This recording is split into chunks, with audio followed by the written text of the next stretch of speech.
Hola, ¿cómo les va? Bienvenidos a otro encuentro de historia del rock. Bueno, la última vez que nos encontramos, lo que hablamos fue acerca de la instalación ya del rock en el mundo, en la Argentina. Hablamos de lo que era el rock acústico también, la instancia del rock acústico y la necesidad que había de transmitir ese mensaje. Finalizando los 60 y empezado los 70, el movimiento rock se empieza a instalar en el mundo de una manera muy firme, muy potente, y se empieza a generar un hecho muy particular dentro del mundo de los músicos. Los músicos que habían estudiado y que eran licenciados en música o en algún instrumento, tenían ciertas dudas de que el rock terminaba siendo un subgénero de la música. Pero había otros tantos músicos también vinculados a la música clásica que venían desde allí especialmente, igual jazz, que habían abrazado el mundo del rock y dijeron, no, esto es muy fuerte, esto tiene personalidad y vida propia. Entonces, estos últimos deciden empezar a demostrar que el rock podía ser un subgénero de la música. ¿De qué manera? Haciendo bandas muy grandes, con muchos integrantes, como una orquesta, haciendo canciones que ya dejaran el tiempo de los 2 minutos o los 3 minutos de duración para que pasaran a durar más tiempo, 5, 6, 7, 10 minutos, como si fuese una pieza o una sinfonía, donde dentro de cada canción tenía que haber el lucimiento de cada uno de los instrumentistas, tal como pasa con una orquesta. Este movimiento musical se le llamó como el rock sinfónico. ¿Sí? En la Argentina, y no sé por qué, se le puso el nombre de música progresiva. Es exactamente lo mismo. Si ustedes en sus casas preguntan, le van a decir, la música progresiva, el rock sinfónico, la música progresiva es lo mismo en la Argentina. Es esto, es la demostración musical en un nivel excelente. Led Zeppelin, Yes, Emerson, Lake and Palmer, tenemos Deep Purple, y en la Argentina empiezan a haber también grupos que se empiezan a mostrar como Espíritu, como La Máquina de Hacer Pájaros, la segunda banda de Charly García. Todo bien con el rock sinfónico, es lindísimo, pero los jóvenes en el mundo también sentían la necesidad que querían empezar a tener un poco más de punch, se tenía que empezar a mover un poquito más. En Inglaterra y en Londres particularmente se empieza a generar un movimiento que es el movimiento New Wave. ¿Qué significa? ¿Qué es lo que tiene que ver? ¿Qué es lo que es el New Wave? Es la música que me sirve a mí para bailar. Con esto bailo, con esto me divierto, con esto me entretengo. ¿Se entiende? Entonces empieza a haber todo un movimiento musical de bandas que empiezan a hacer música muy ligera. Ligera en letras, ligera en composición, para divertirse, para bailar. Y empiezan a dejar de lado y que se vaya hundiendo cada vez más el rock sinfónico. ¿Qué pasaba en la Argentina?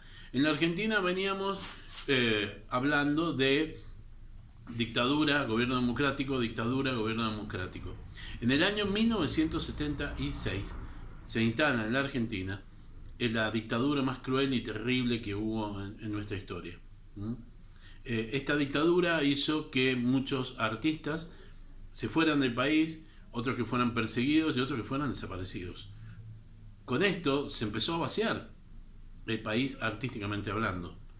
Musicalmente, ¿qué es lo que teníamos en ese momento? Y el rock sinfónico, el que les dije recién. Y no había mucho más. Obviamente, el arte empezó a ser perseguido y los músicos se empezaban a ir. Entonces, este movimiento que se daba en Inglaterra acá no existía. Lo primero que se hace es empezar a perseguir al rock.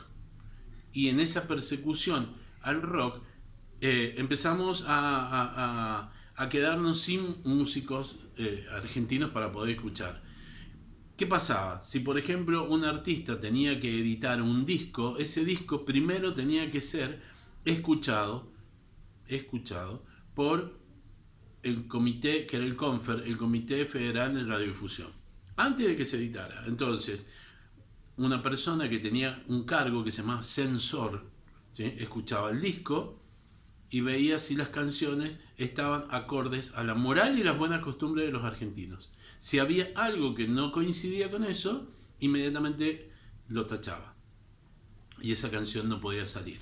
Han pasado cosas totalmente locas, extrañas y durísimas y muy tristes y feas con la censura en Argentina.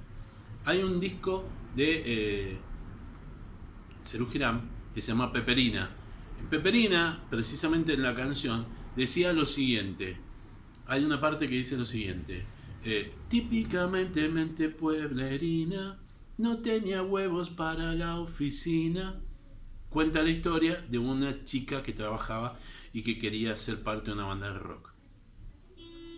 Esa palabra, huevos, inmediatamente fue tomada por los censores y dijeron, no, esto hace muy mal a la moral y a las buenas costumbres, especialmente a nuestros jóvenes, que no pueden decir esta mala palabra.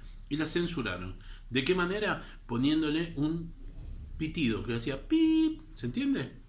Cuando Charly García, en realidad cuando Serú Girán vino a Mendoza a presentar ese disco, fuimos a verlo a un viejo teatro que ya no existe más en la calle de la Valle, y cuando tocó Peperina, nosotros cantamos esto. Típicamente mente pueblerina, no tenía pip para la oficina.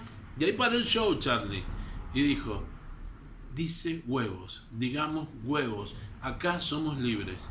¿Se entiende? Esto era la censura. Han pasado cosas realmente insólitas dentro de la censura en la Argentina. Les doy otro ejemplo.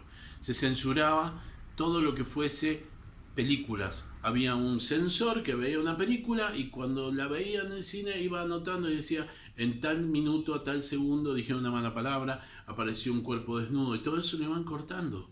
Entonces, cuando se estrenaba la película, pasaba sin ninguna de esas cosas que había cortado el censor. No las entendíamos. No las entendíamos. La película El Resplandor de Stanley Kubrick es una película en la cual el nudo, que el desenlace de la película, no se los voy a contar, pero aparece una mujer desnuda. Obviamente lo cortaron. Lo cortaron. Entonces cuando se estrenó la película nosotros la vimos y no entendíamos por qué era tan buena y por qué ganaba Oscar y ganaba premios en todos lados. Cuando volvió la democracia pudimos ver la película completa y nos dimos cuenta de que nos habían cortado precisamente el desarrollo de todo el desenlace. La dictadura. En un momento iba avanzando la dictadura y en el año 1981-1982 se empieza a resquebrajar de a poco y empieza a tener menos sustento y ya el pueblo empezaba a pedir elecciones. El 2 de abril de 1982, que fue un miércoles, los argentinos nos despertamos con la novedad que tropas argentinas habían vuelto a pisar el suelo de Malvinas y la bandera argentina se izaba sobre el suelo de Malvinas. Obviamente que para nosotros fue como ganar un mundial de fútbol. Lo festejamos de una manera tremenda, fuimos felices, estábamos todos contentos y no nos dimos cuenta qué es lo que significaba esto. Esto nos llevó a una guerra con un país, una potencia bélica, y terminamos peleando y murieron casi 1000 pibes de entre 18 y 20 años que fueron a pelear a Malvinas. Una locura, una guerra, una locura, todo por la intención de aferrarse al poder. Una de las primeras medidas que se tomó con respecto a la guerra fue prohibir la difusión de música en inglés. Entonces, nosotros en las radios no podíamos escuchar más ni a los Beatles, ni a Led Zeppelin, ni a Deep Purple, ni a Pink Floyd. No lo escuchábamos porque estaba prohibido. Los dueños de las radios y los musicalizadores dijeron, ¿pero qué hacemos? ¿Ponemos folclore? ¿Ponemos tango? Rock no había, estaba todo prohibido. Entonces se empezó a liberar a los artistas que estaban prohibidos para que pudieran empezar a pasar sus canciones. Así, León Gieco, que tenía censuradas muchísimas canciones, pasó a ser casi el cantor oficial con Solo le pido a Dios. Muchas canciones que estaban prohibidas pasaron a pertenecer al mundo del rock.